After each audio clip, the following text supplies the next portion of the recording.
I finally did it.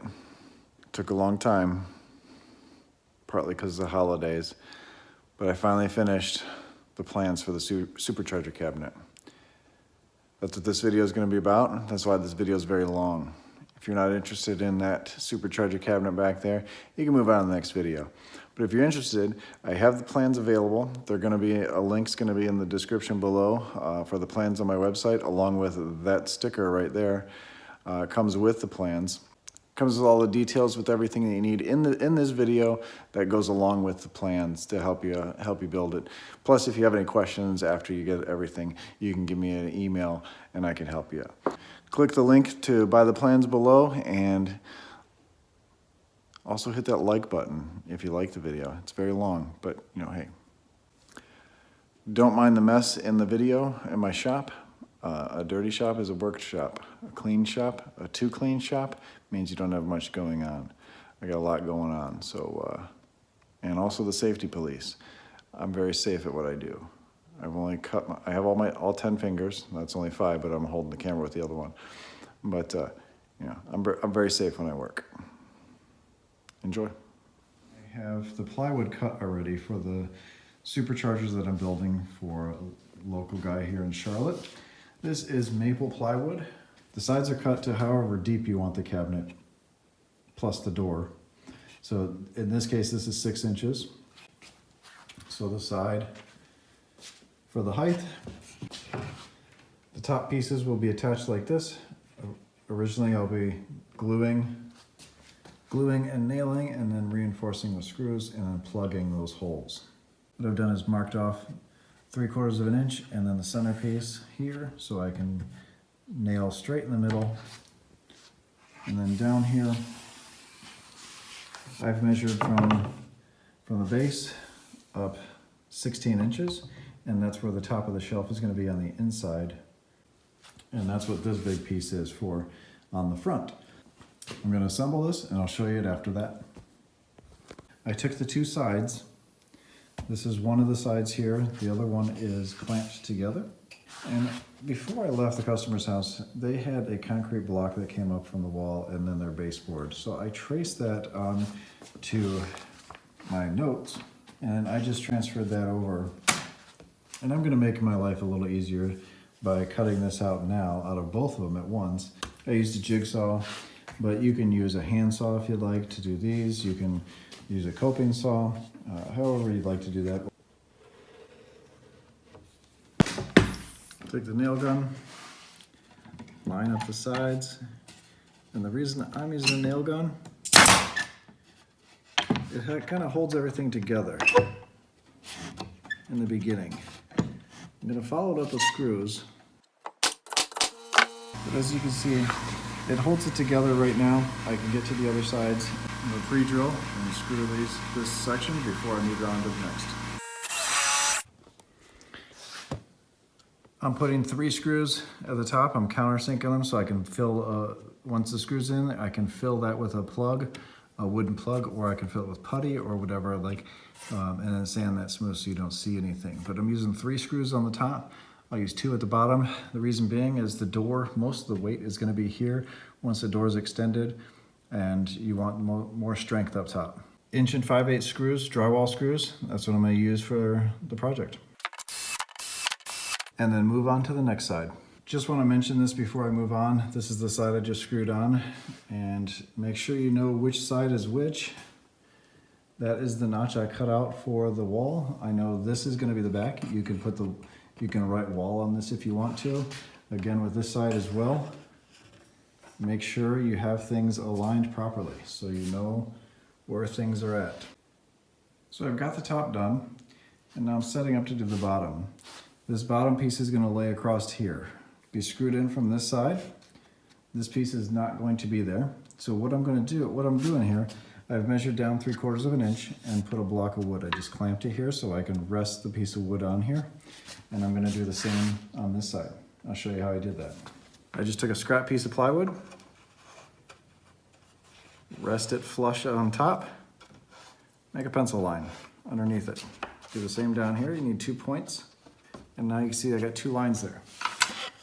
Take a piece of wood, line it up, and clamp it into place. I just need a clamp. Take a squeeze clamp and use that as extra hands.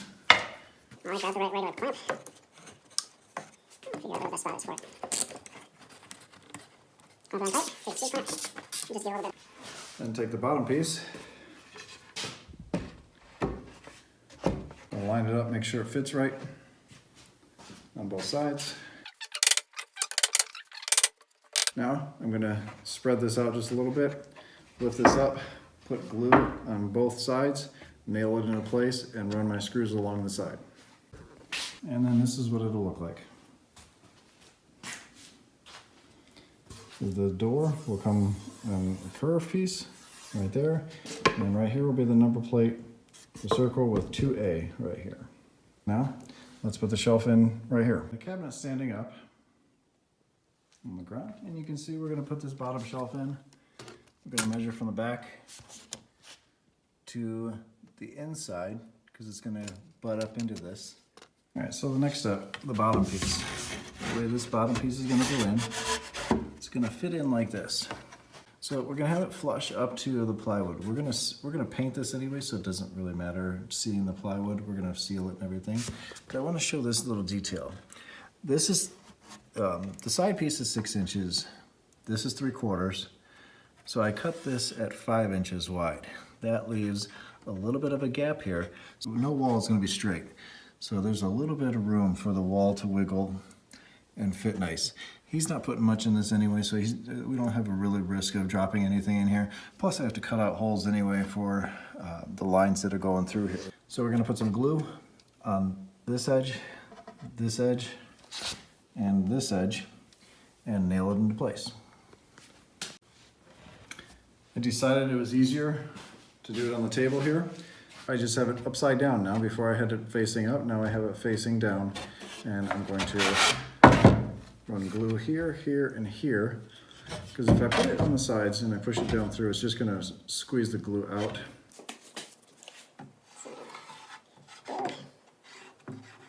It's nice to know that we have the lines there on the side where to put the glue. Trying to rack it. Kind of an angle. I would do this first. I'm going to stand it up to do this front edge.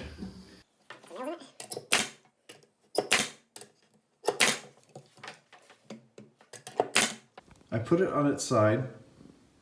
You can see that's the bottom that we just put on. And we move to the top. I put this brace. 1.5 inch brace that's just glued and nailed in place. I didn't put screws in it, but if you're not using nails, you can screw it into place. What that does is gives quite a bit of support, a place to screw into the wall here. And when you look from the front, you just have that little piece to screw into the wall. The way I'm going to connect the bottom is going to be underneath here through a French cleat system. I'm going to put a small French cleat here and a small French cleat there. So I'm going to cut those on the bandsaw. And what I did here on the bandsaw, I just set my table to 45 degrees or so. It doesn't have to be any particular angle. It could be 43, it could be 30. All you're doing is cutting a groove here, and then they will line up together to make the French cleat system, and I'll show you how that works.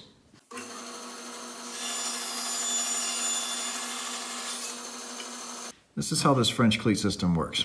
Imagine this is the wall, okay? You're going to take this piece of what we just cut, and this is going to be attached to the wall. This one is going to be attached to the cabinet underneath the shelf. So once you drop this into place, it fits in that groove nice and tight. This angle is going to keep this pressed up against the wall, and this one is going to be attached to the bottom shelf. This way you don't see any fasteners on the bottom, you only see the 2 screws at the top. So what I have here is AA and BB. What those are going to be is one's going to be on the cabinet, one's going to be on the wall, and these angles line up with each other. All right, to give you a better look, what I've done is I've laid it down on its face. This is the bottom shelf. This is where it's cut out for the baseboard. And I'm going to attach in the corner here, again, how these are going to be attached. This one is going to be attached right like this on the cabinet. This one is going to be attached on the wall once we get to the client's house. This will be attached here, so as this comes into place, this pulls, you see how it's gonna slide up and pull that tight up against the wall. We put a mark right here for the long point. The 3 1/4 is what we need to place that measurement at, or this point when we put it on the wall.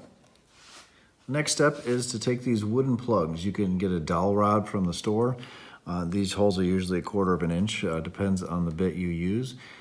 So all I'm gonna do is put some glue in the hole, put this in place, tap it in with a hammer, and let it dry. And then I use a flush trim saw to saw off that. You can just sand them if you'd like. You can use a razor blade. You can use flush trim saw that just sits there and rides on the piece. And as you saw, well, it's not glued in place yet, but as you saw, it'll cut a nice smooth area. And then you have to do it, you have to sand over top of that later. And once you prime and paint, you won't see them.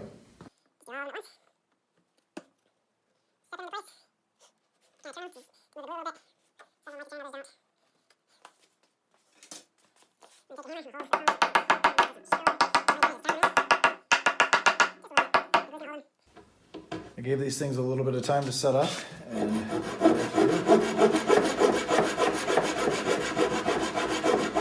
flush trim saw. After those dry, you sand them smooth. I've sanded the sides. Now I'm going to sand the top. Get all the plywood nice and smooth. After sanding everything smooth, all this plywood, once you prime everything, you're not going to see all those, especially if you use a good plywood with some like a poplar core. So the next step is to take I'm going to use a 1/4 inch roundover bit in a router. You can actually just sand over the edge if you would like, but I'm going to make this easier on myself since I have the tools, and that's what tools are for. I'm going to round over all the edges so you won't cut your hand, on everything, and it makes the paint flow easier around everything. The bottom of the door is curved. So what I have set up is just a board with a center line of the cabinet. If you follow my plans, then it'll be 1 foot on either side, so because it's 2 feet. This one happens to be 32 inches. I came down 1 inch from the shelf. So the shelf is covered. I scored a line across, so it's 1 inch down from the shelf, all the way across, and then I have a center line. I set a board on top, and I put a center line all the way up. I took a stick, a scrap piece of wood, and made it kind of long, and then I just put a nail at the top. It's kind of like making a compass. So I put a nail on the top so I can put it center point in the middle there, and it can swing. I put it up high because I don't want so much of a deep. If you put it too low, then you're gonna have a super arcing circle because it's too low. The higher up you make it, the bigger the circle, then you can have a nice shallow, and you can make this however you want. You can make this very shallow if you want to make it taller. I measured up 10 inches from the bottom, so I have plenty of room for the sticker that's down here, the number plate. This line is 10 inches right here. So then I kind of put that there, brought my pencil, attached my pencil to the stick right there. I brought it over to the side. Sorry if that noise is gross to some people. I brought it over and it looked pretty good to where it would line up. I clamped it down and then just, of course, and basically just a compass. So now that looks good to me. Now I can use this for the actual piece of MDF door. I'm lining it up on either side, making sure it's down past the 10 inches from the bottom where I had that line. So I'm covering up what I did. But I already know what the measurements are because I wrote them down. So I have the same reveal on both sides. What I'm going to do is take my square and a pencil, and that same center line that I have on the board here, I'm just going to extend it onto the door.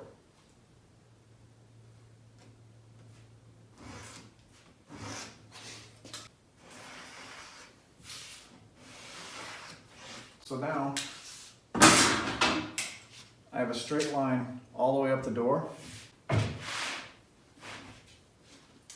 And now I bring this back, because now we're gonna mark on the bottom of the door. So, we have a center line that actually goes through the top and the bottom. We can actually take this off. And from up top here, 38 1/8 is where the nail hole is, from the base of here. We bring that up to that, and then we line up that center line. We measure again from the bottom, and 38 1/8. Perfect. So now all I have to do is attach that back on there, attach the pencil, and make the line. Tap that back on, get my pencil. Now before, when I did this, I put a line on the piece of strip here, so I knew where it was. Now I'm just gonna put a strip of wood underneath it. Take my clamp, clamp the pencil where I want it, take the strip of wood off, fold the pencil, take the lead out, and score my line.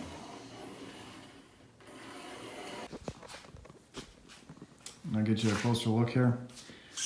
Just like on the piece of wood here, the way I have it centered, the center line continues all the way through. I measured here for the height of where that nail should be from here to make that line on the piece itself. And as long as this line center, and you have this height, and you're using the same stick, it's going to be the exact same. I'm going to cut this out and then cut off the top piece, and that'll be the base of the door.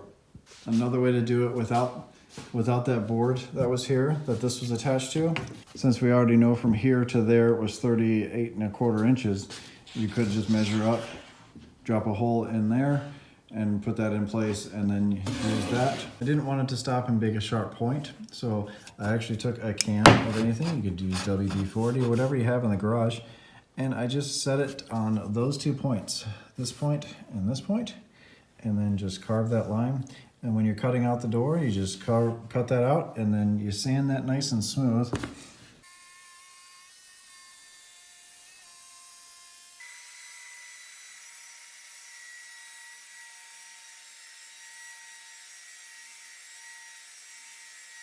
All right, to make the door curve, if you elect to do that, what you'll need is some strips of some MDF, the same 1/2 inch MDF that is for the door.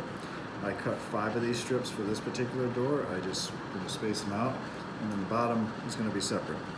But what I did, I made them 2 inches, and then I measured up here. I found center, and I measured up 1.5 inches. So I'm going to have this is a bigger door, so the door at the biggest part is going to be 2 inches, and it's going to taper off to just under 3/4 inch on the edges. So what I did, I found center, and using that same stick with the nail in it that we used for the bottom, I actually just, you can see the hole right above, in center. I put this there, and since it's a strip of plywood, it can bend. So I set that in the middle, clamped it to one edge, over to one edge, clamped it down, and bent it to the other edge, clamped it down, and just marked the line.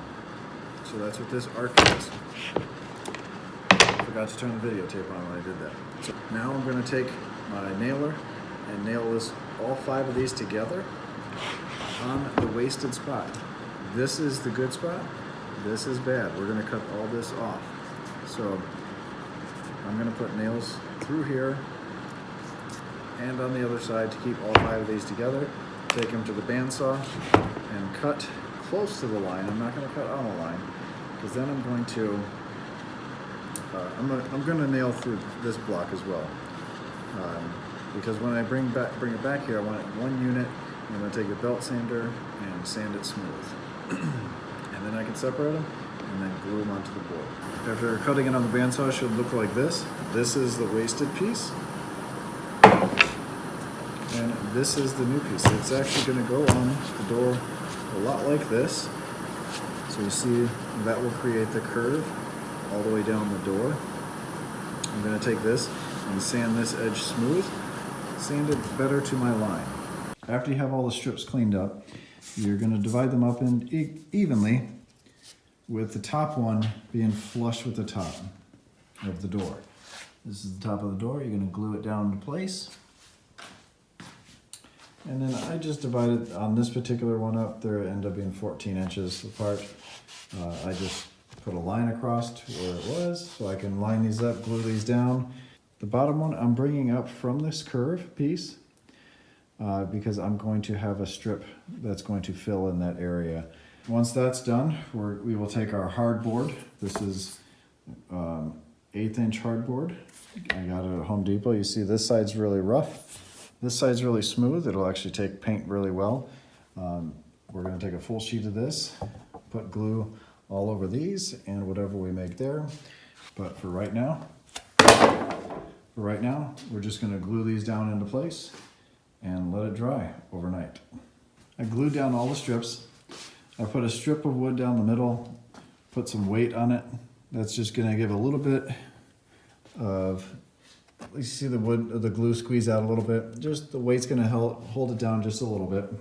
Took 2 other strips of wood on either side, and right where the pieces come, I put a clamp right on those. You can see. So I have it clamped on all sides there. I'm gonna let this dry overnight, and then this is gonna be the fun piece tomorrow. We're gonna have to put a piece that goes here, that curves this way, and curves this way to fill in this area before we put before we lay this top on. The next morning, you're left with all these curved pieces glued on through the face of the door, and then you have this 1/8-inch hardboard. As you saw before, this is the rough side, and then this is the smooth side. You lay glue on every surface, all around the curved pieces, all around the bottom. Use a lot of glue, because glue is cheap, and glue is what's going to hold this together. Put force down in the middle. I put a clamp at the end so it stayed. And then I worked my way to one side.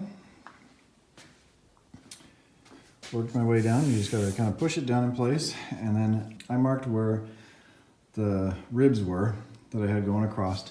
I marked them on the side with a little line right there, right where the ribs are going across. So I knew where to put the first row of clamps. So the piece of plywood here is just actually keeping even pressure all the way down. And then after I did that on both sides, I went in the middle and actually put in an extra clamp. So this is going to give it a nice curve. You can see by the reflection of the light. It's going to give it that nice curve all the way across. You got even clamping pressure. On this end, I forgot to videotape this.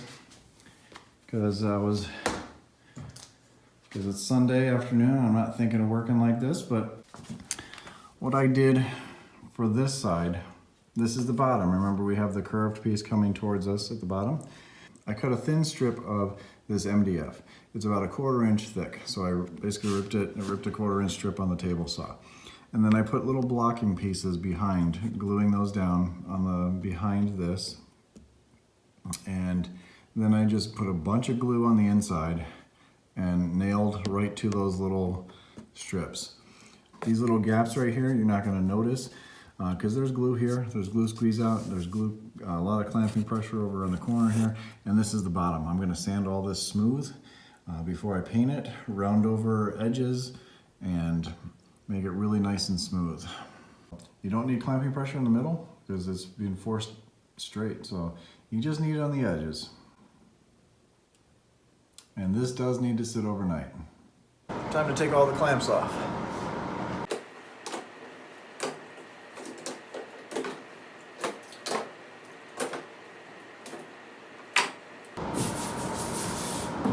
Here it is, nice and curved. So what we'll do is show you how to trim all that stuff off. I flipped the door, and what I'm going to do is I'm going to take a flush trim bit, flush router bit. This has a ball bearing on this side and a flat edge, and the ball bearing is going to ride on this, cutting this flush all the way around, well, most of the way around actually, because once it gets to about here, it's going to be too deep. So then I'll come through with the reciprocating saw and then cut it close. So I'm going to take the belt sander and sand that smooth. Same thing on the other side, which is curved.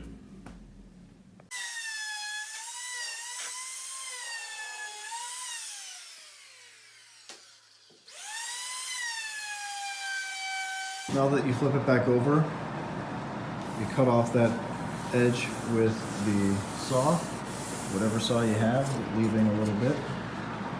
I'm gonna go with that same roundover bit like we used before on the cabinet and run right along the side, tearing off all this little fraying stuff and also softening that edge over. And we'll do that all the way around. After you route over the front edge, flip it over and route this edge. Now it's time to take some spackle and fill all the holes in all over the place. Let that dry, sand it smooth, and then this will be ready for paint. After sanding all the holes smooth, I'm going to use Kills latex primer to go over the whole thing before I lay the color down. And for the color, I've used Valspar Signature Series. I'll have all the information in the detailed plans for you.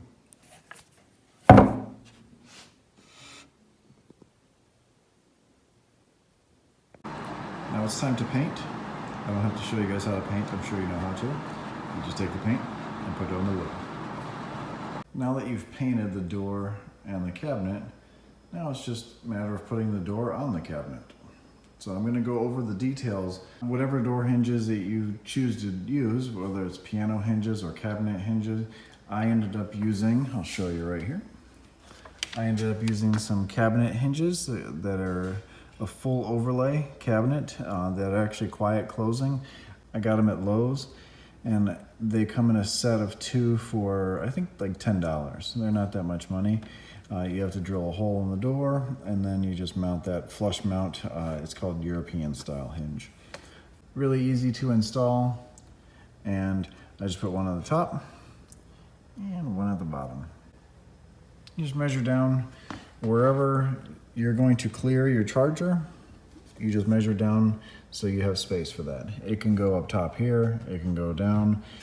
This is just I used a hole saw at an angle and just drilled a hole at an angle, 45-ish degree angle, it doesn't matter. And then what I did, there's actually a 1 screw sitting right back there. There's only 1 screw holding this whole thing in place. The screw is going to hold it from pulling out of the wall. The weight of the door is going to push the bottom into the wall, so it's not going to move. Also, what you see here, I've taken a screw with some plastic inserts. They're just, you can use a screw with any plastic thread that has a hole through it. You can actually make your own if you want to. I just did that so you don't have the metal, the threads of the screw digging into the cord. And what that's for is when you close the door, the cord hangs off the door so you can actually open the door without having to worry about the cord. The sticker, you just install the sticker pretty much where you think you'd like it. The way I found where I like the sticker is kind of by eye, but obviously I found center because you're going to center it.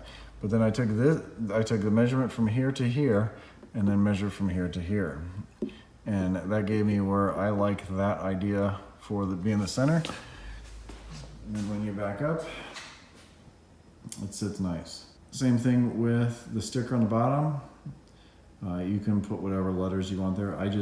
I made that sticker and I put it where it's kind of even, but down a little bit from the door, so the cord has a space. The cord right now is hanging a little lower than I usually have it. Right here, I just have a slot for the cord to fit in and out, because you remove it, that's where you're going to remove the cord. This is at just an angle, so it fits down there and stays down there. You don't want it angled this way. So this is angled in probably a 5 degree, 10 degree angle. It's up to you. And then when I drilled this hole, I actually angled it up a little bit. So when you have the cord in there, you see how it's draped across. You can just use a bigger hole and it'll do the same thing, but you're gonna put more pressure points on two edges. And you can put that on this side and you can flip that on that side. You can flip the hinges on either side. However it fits in your garage, however it makes sense. This made sense to me because we back the car up to here and most of the time the charging cable is going this way. That's why it comes out of the cabinet right here. Okay, the shelf on the inside. It's all gonna depend on where you have your NEMA 1450 outlet. Mine is actually mounted on the outside of the drywall because the cord's running on the outside. I didn't run that in the drywall. It's not flush mounted. So if your outlet is flush mounted, then this whole thing can come back quite a bit. And then you can make the cabinet shallower if you want to, and even smaller. So it depends if you have it on this side or you have it on this side, how you're gonna route the cable around.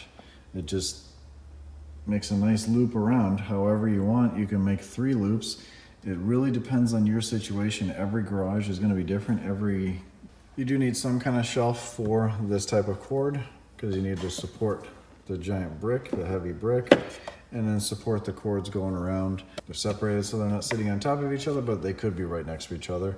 This cord could go right underneath there. This piece is just there. So this doesn't do what that did. This kind of holds it in place for when I do extend the cord out to the car lengthwise if I pull all that cord all the way out. But again, to show the detail, you saw me cut out the baseboard and the concrete wall for his down there. This is what I cut out for my baseboard. I have a tall baseboard here, plus the cord, the conduit coming into the cabinet. I ran that through there. And then also inside here, you don't really see it because of the rag, but I ran this so it comes up inside. Just a clean look. You're building this, you want to do a clean install so it looks really good. You want to impress your friends. And on that note, you do want to paint the inside of the door. I didn't finish the inside of the door and I should have, but I was rushing to get this done before my surgery. So I didn't get a chance to do that, and eventually I will. This is something that you're going to show off to your friends. You want to have it look nice. So definitely shiny white paint, satin gray paint on a dark gray charcoal color. The sticker comes with the plans if you buy them from me. So there it is. I'll give you a nice detailed look at it. It's just a cabinet all the way down, cut out for the baseboard. The curve of the door, I showed you how to make that. The hinges, if you make it bigger, you can add a 3rd hinge if you need to. The shelf on the bottom. And then the shelf inside. This is just screwed on from the back of here. From the back into this piece, that's all that's holding the shelf in place because it's plywood, it's light to begin with, and you're not putting heavy things in there anyway. Have fun building yours. I'd love to see them. If you have any questions on them, message me in the video. I'll get back to you on it. Make a video of yours installed in your garage. When I have enough of them, I'll put a video together of everyone that built theirs.